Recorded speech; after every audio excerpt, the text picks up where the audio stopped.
ဘတ်စကားတွေပေါ်မှာကပတ်နိုင်သူတွေပုံမှု ရန်ကုန်မြို့ကဘတ်စကားစီးတဲ့သူတွေရန်ကုန်ဘတ်စကားစီးတဲ့သူတွေနော်ဒီဗီဒီယိုလေးကိုကြည့်ကြပါထူးသတိထားကြပါနော်ခပိုင်းနိုင်တွေပေါ်လာပါတယ်ထူးသတိထားကြပါ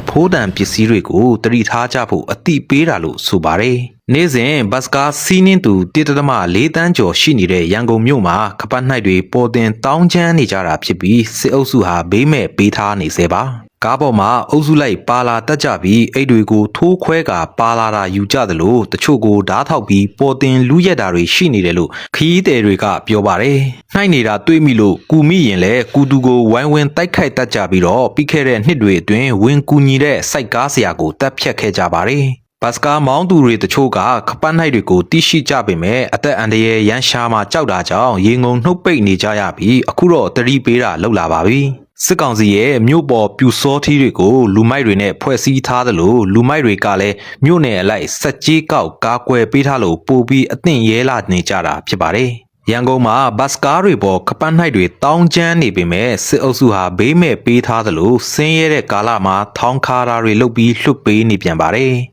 ဒါကြောင့်ရန်ကုန်ဘတ်စကားတွေပေါ်မှာကပတ်နိုင်တွေပေါ်တင်တောင်းကျမ်းနေကြပြီးပြည်သူအများစုခမစစ်အုပ်စုတွေနီးသူတို့အုပ်စုကိုလည်းကြောက်ရွံ့နေကြရပါတယ်။